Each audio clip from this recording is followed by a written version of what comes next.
All right, so many of you have been asking about this, and it's time to dive deep into exercise and anxiety. Definitely a hot topic. You bet. Huh? And you guys sent over a fantastic systematic review article on using exercise to actually treat anxiety disorders. Right. So we're going to break down what it all means for you. Yeah. Not just in a general exercise is good way, but with like specifics. Exactly. What types of workouts are best? How does it compare to like meds or therapy? Yeah. Get ready for some surprising answers. It's really interesting to see how much attention this is getting because we see so many people looking for options beyond traditional anxiety treatments. Right. And exercise is gaining some serious traction. Exactly. And what makes this review so powerful is it focuses on studies of people with like clinically diagnosed anxiety disorders. Absolutely. This isn't just about everyday stress. Yeah. It's the real deal. Right. So if you've received an official diagnosis, these findings are especially relevant. For sure. I mean, anxiety disorders are incredibly widespread and they impact people's lives in a big way. Yeah. But treatment isn't a one-size-fits-all situation. Of course. And this review really digs into whether exercise could be a viable option alone or alongside those other approaches. So first things first, does working out even make a difference compared to doing nothing at all? Right. One study tackled this head-on. And while exercise seemed to improve quality of life for those with panic disorder and generalized anxiety disorder, the results weren't totally clear-cut. Right. So that study didn't show what we call a statistically significant difference, Right. meaning we can't be 100% sure that the improvements were due to the exercise itself. Gotcha. You know, it could have been chance. Yeah. And this is where we have to remember that science is a process. For sure. And it takes lots of studies to get a definitive answer. Okay, that's fair. Yeah. But what about comparing exercise to actual treatments, like medication? Yeah. There was one study that pitted exercise against a placebo, right? Yeah. I'm dying to know how that turned out. Well, get ready to be surprised. Okay. Exercise actually outperformed the placebo on several measures. What? Anxiety levels, Wow. depression symptoms, and even the doctor's overall impression of how the patient was doing. That's amazing. So does this mean some folks could swap those pills for a gym membership? So it's definitely a promising sign, but it's crucial to be cautious. Okay. This was just one study, and we need way more research to make those kinds of claims. Yeah. Plus, it's super important to talk to your doctor before making any changes to your treatment plan, Right. especially if you're currently on medication. Solid advice. Yeah. Okay, so the placebo thing is pretty mind-blowing. Yeah. But how did exercise fare against the big guns antidepressants? Yeah. So in a direct comparison, the antidepressants were more effective at reducing anxiety. Bummer. But wasn't there another study where they combined exercise with meds? You've got a great memory. That study used an antidepressant called paroxetine along with exercise, and it's where things get super interesting. Right. That combination was more effective than a group who did relaxation techniques with a placebo. So maybe exercise isn't a complete replacement for meds, Right. but it could be a powerful teammate, Yeah. like a dynamic duo fighting those anxious feelings. I love that analogy. It highlights the potential for exercise to boost the effectiveness of other treatments, which is incredibly exciting. For sure. Let's not forget about therapy, though. Yes. Did any studies look at how exercise and therapy work together? There was one that combined exercise with group cognitive behavioral therapy, Okay. or CBT for short. Yeah. They compared this to a group who got education sessions along with CBT. And what happened? Surprisingly, there wasn't a big difference in overall anxiety between the two groups. Okay. But there's a twist. Oh. People with social phobia actually saw more benefits when they added exercise to their CBT program. Wait, really? Now that's fascinating. Yeah. Why would social phobia be different? One theory is that the social phobia group may have stuck with the exercise more consistently than those with other anxiety diagnoses. Oh, interesting. Perhaps the physical activity boosted their confidence in social situations, making them more likely to keep exercising. A positive feedback loop. Exactly. It makes you wonder if that sense of accomplishment from working out translates into feeling more capable in social settings, which then motivates them to keep exercising and so on. Exactly. It's a really compelling hypothesis that shows the intricate link between our physical activity, mental state, and overall behavior. For sure. All right, so we've seen that exercise can be beneficial, but does it matter how hard you're pushing yourself? Like, is intense cardio the only way to go? Right. Or could a leisurely walk do the trick? That's a great question, and unfortunately, the research isn't completely clear-cut yet. Oh, does this mean science is playing tricks on us? Not at all. It just means we need more data to paint the full picture. Okay. One study found moderate to hard exercise like cycling worked better than very light exercise. Okay, so maybe there is a magic intensity level after all. Well, hold on, because another study showed absolutely no difference between walking and jogging. Now I'm really confused. Why the mismatch? It likely comes down to differences in the studies themselves, Okay. different types of patients, variations in the exercise programs, different ways of measuring anxiety. Right. Even something like substance use in one group could skew the results. Oh, wow. Um, So it's not as simple as saying exercise equals less anxiety. Why There's not? nuance to it, right? Exactly. And that's what makes this research so fascinating. Yeah. It's not black and white. And understanding these nuances can help you figure out what might work best for you. For sure. Right, last exercise face-off. Okay. Cardio versus weights. Mm-hmm.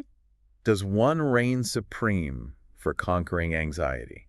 Get ready for another twist. Okay. A study that looked at both aerobic and anaerobic exercise found that both types helped reduce anxiety symptoms with no clear winner. So if the treadmill isn't your thing, Right. maybe pumping iron is just as good for calming the mind. Absolutely. You don't have to force yourself into an activity you hate just to get the mental health benefits. Right. Find what works for you. That's good news for a lot of people. Yes. Before we get too excited, we need a little dose of reality. Yeah. What were some limitations of this review? Right. Every deep dive needs a bit of healthy skepticism, right? You're absolutely right. Many of the studies in this review were pretty short, making it hard to know about long-term effects. Okay. They also only included studies published in English, Right. which could limit what we're seeing. Gotcha. And there wasn't enough data to properly check for something called publication bias, Oh, right. which means we might be seeing more of the successful studies and not as many of the ones that didn't find a strong connection between exercise and anxiety. So science is still piecing things together. Exactly. These findings are great, but we need more research to get the complete picture. For sure. And it's super important to remember that this is not medical advice. Anyone listening should talk to their doctor before starting a new workout routine, especially if they have a diagnosed anxiety disorder. Great advice. Okay, we've covered a lot here. Oh, yeah. What's the biggest takeaway for our listeners?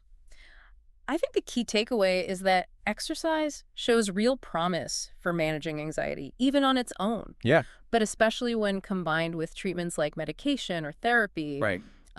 It's not a cure-all, but it's a valuable tool to add to your toolkit. Absolutely. And what about you listening? Yes. What stood out so far? Yeah. We've got tons more to dive into, so stick with us.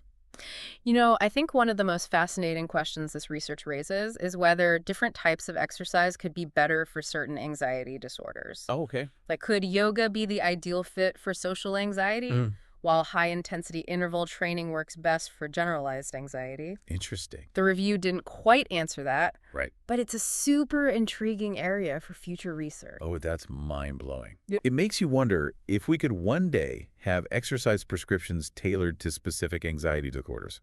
Wouldn't that be incredible? Right. Imagine going to your doctor and getting an exercise plan Yeah. as personalized as a medication prescription. Okay, I have to ask, what about those folks who say, I'm too anxious to exercise? Right. Like the idea of going to a gym or even a walk feels totally overwhelming. Yeah. What advice do you have for them? That's a very real struggle, and it's important to acknowledge those feelings. Sure.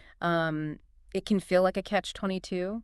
Right. You know, exercise could help. Yeah. But your anxiety makes it hard to even get started. It's like my brain knows it's good for me, Yeah. but my body's like, nope, hard pass. Exactly.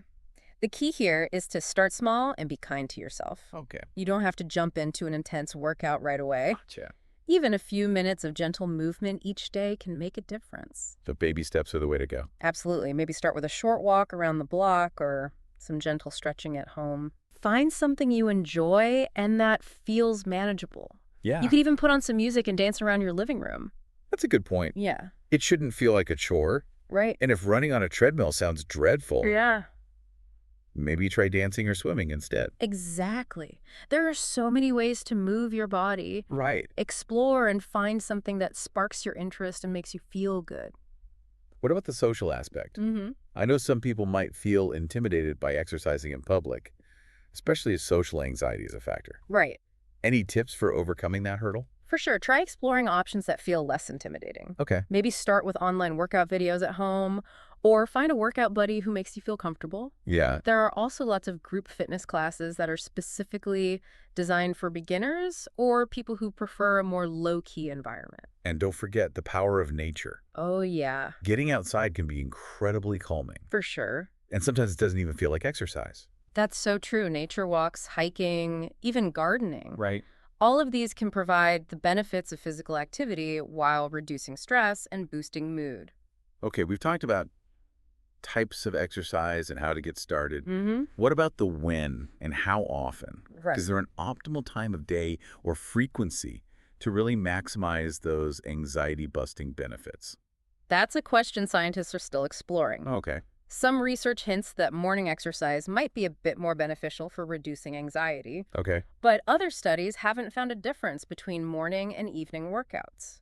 Interesting. It really seems to depend on the individual and what fits best with your schedule and your body's natural rhythms. So night owls rejoice. You don't have to force yourself to become a morning person just to squeeze in a workout. Exactly. What matters most is finding a routine that you can stick with consistently. And speaking of consistency, how often should people aim to exercise to really see those mental health benefits? Most guidelines recommend shooting for at least 150 minutes of moderate intensity aerobic activity. Okay. Or 75 minutes of vigorous intensity aerobic activity each week, spread out over several days.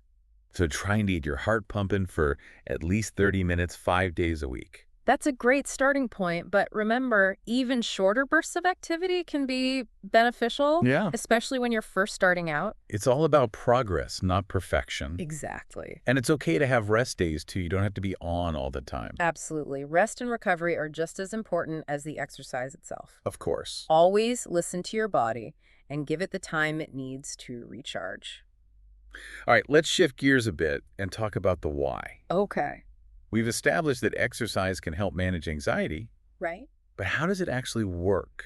It's Yeah. magic. Yeah. What's the science behind those mood-boosting effects? There are actually several mechanisms at play. Okay. One theory is that exercise ramps up the production of certain brain chemicals called endorphins. Okay. These little guys have mood-elevating and pain-reducing effects. Endorphins, aren't those responsible for the famous runner's high? That's right. Think of them like your brain's natural painkillers and mood booster. I definitely get that feeling after a good run. It's like my brain hits the reset button. That's a powerful feeling. Yeah. And it's not just the chemical rush either. Right. There are also psychological benefits to exercise that can significantly impact anxiety. Right. You're not just sweating and burning calories. Mhm. You're working on your mental well-being too. Exactly. Exercise can help reduce stress, improve sleep, Yeah. boost self-esteem, and foster a sense of accomplishment, Right. all of which can have a positive impact on anxiety. It's like a multi-pronged attack on anxiety. Yeah. You're tackling it from all angles, physically, chemically, and psychologically. I love that. It's a holistic approach to well-being for sure. Right. We've been focusing on exercise as a way to manage existing anxiety. Mm-hmm.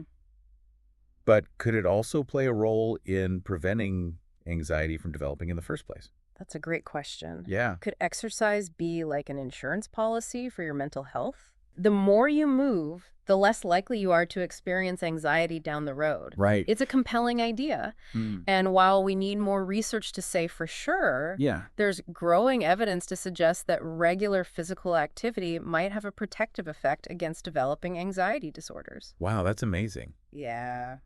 Imagine if we could instill a love of movement in kids from a young age. Right. Could we potentially set them up for a lifetime of better mental well-being? It's a worthy goal and one that could make a huge difference in public health. For sure. It would be incredible to see a world where physical activity is recognized and embraced as a powerful tool for preventative mental health care. I'm totally with you on that. Okay, before we wrap up, I want to touch on something that I think is often overlooked. Okay. The connection between exercise and mindfulness.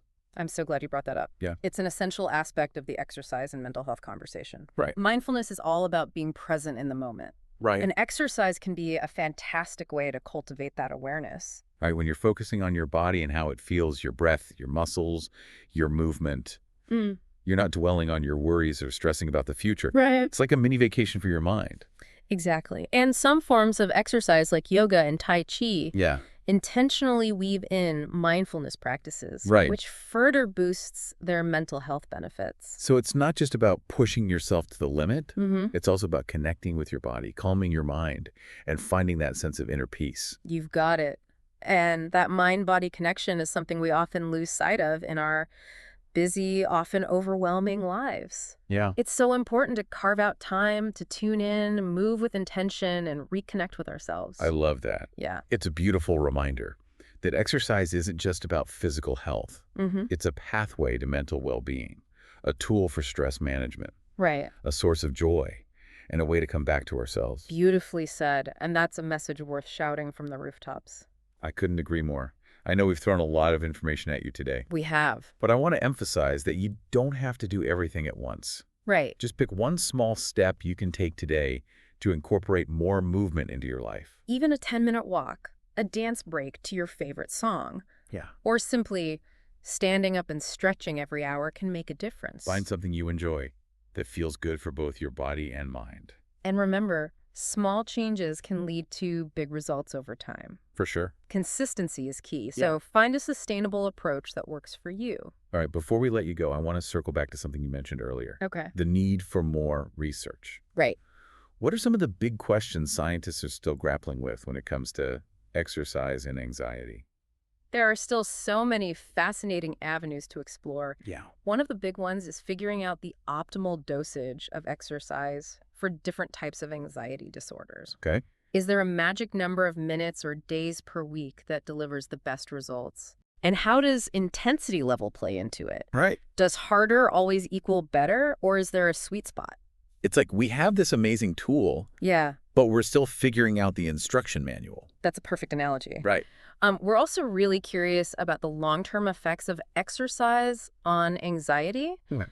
Can it prevent relapse, or is ongoing maintenance crucial? Right. And how does exercise interact with other treatments like medication and therapy? Yeah. Can it enhance their effectiveness, or are there potential risks we need to be aware of? It sounds like there's a whole world of possibilities waiting to be uncovered. There is. Maybe one day we'll have personalized exercise prescriptions for anxiety, just like we do for physical ailments. Wouldn't that be amazing? Yeah. As we learn more, we may be able to tailor exercise recommendations based on an individual's specific anxiety profile, lifestyle, and preferences. Yeah. Imagine that, your very own exercise plan designed to target your unique needs and help you achieve optimal mental well-being. That's a future I can definitely get behind. Okay, one final question before we sign off. Okay. If you could leave our listeners with one piece of advice, Yeah. one nugget of wisdom to carry with them on their journey toward a calmer, more resilient mind, what would it be? I would say this. Embrace movement as a form of self-care. Okay. Don't view it as a chore or a punishment. Right. Find activities that bring you joy, that make you feel strong and capable, that connect you with your body and with the world around you. Yeah. When you move with intention, with awareness, and with pleasure, you're not just exercising your muscles, you're nourishing your mind, body, and spirit. That's beautifully said. And on that inspiring note, we'll wrap up this deep dive into the fascinating world of exercise and anxiety. Yeah. But the conversation doesn't end here. We'd love to hear from you. What are your biggest takeaways from this deep dive? Yeah, what really stood out to you? Does this change how you think about exercise and mental health? We want to know. Hit us up on social media and let's keep this conversation going. Yeah, absolutely. And remember, knowledge is power, Right. but action is where the real magic happens. Yes. So get out there, move your body, and embrace the transformative power of movement. Yeah, you got that. Until next time, keep exploring, keep learning, and keep diving deep.